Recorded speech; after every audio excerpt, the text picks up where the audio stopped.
In the vast tapestry of life on Earth, some creatures are majestic, some are fearsome, and then, well, there's the Duck Billed Platypus, nature's enigma.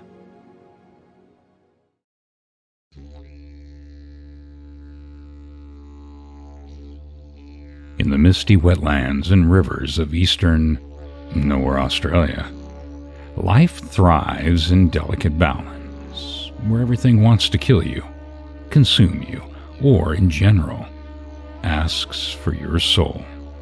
Because natural selection says your time is up, we find an animal possessing all of these abilities, emotionally at least. Behold, the Duck Billed Platypus. Yes, God's lost bet that looks like a Frankensteinian monstrosity, built entirely from spare parts a taxidermist found in the discount bin, or a beaver that had a head-on collision with a petting zoo. Though I am thoroughly convinced that this Mr. Magoo-like creature thinks it has fooled us, no, it has not. This migraine-inducing marvel is not a cryptid. Scientists have checked several times. Look at the, how do you say it? Platypuses, platypi. Whatever. Glide through the water with all the grace and majesty of a confused rubber bath toy or potato with flippers swirling around your porcelain throne. This remarkable creature sports the duck-like bill, beaver tail, otter feet, and the general aura of an animal going through an identity crisis. Yet this aquatic chimera waddles proudly through life as if to say, I'm every animal. Deal with it. When the first specimens reached Europe, researchers accused Australia of pranking them. They even tried to peel the pieces apart, presumably expecting to find a zipper. Oh, but wait, it gets better.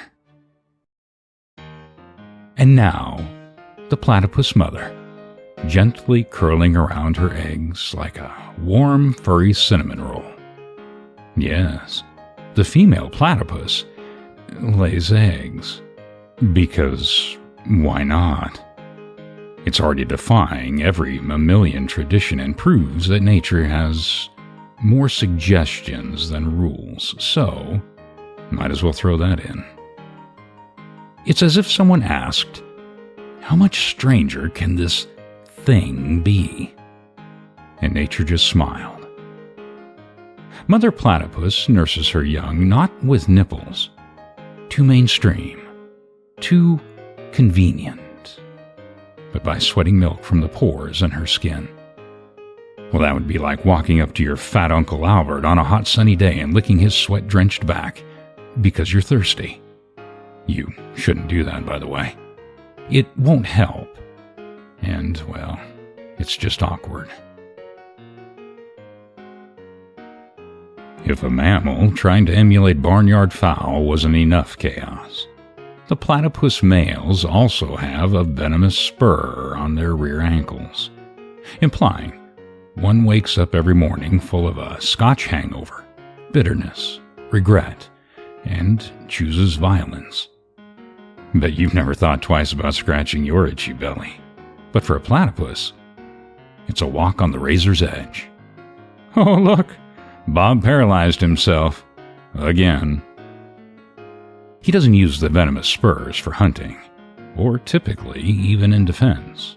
However, you try giving him a pink belly or poke his giggle button, and he'll stick you quicker than a squirrel on bath salts.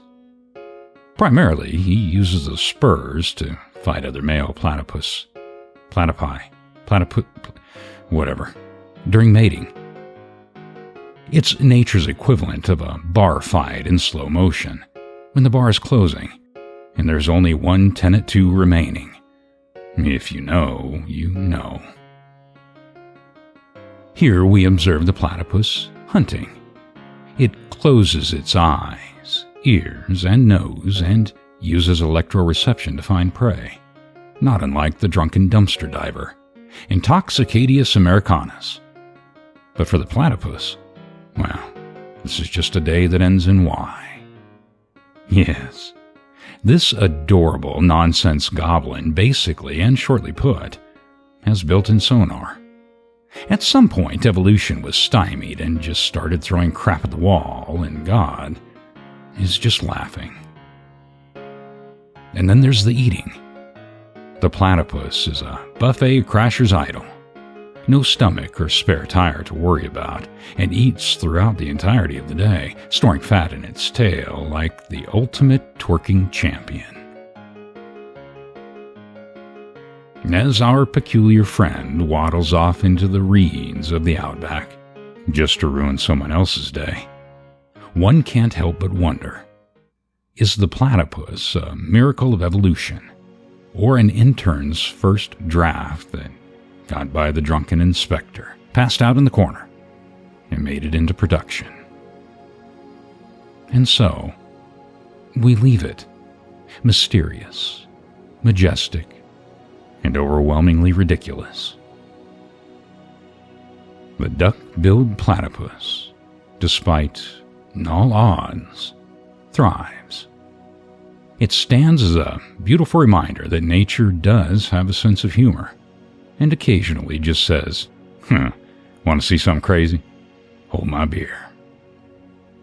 Maybe, just maybe, the duck-billed platypus exists to remind us life doesn't have to make sense to be wonderful.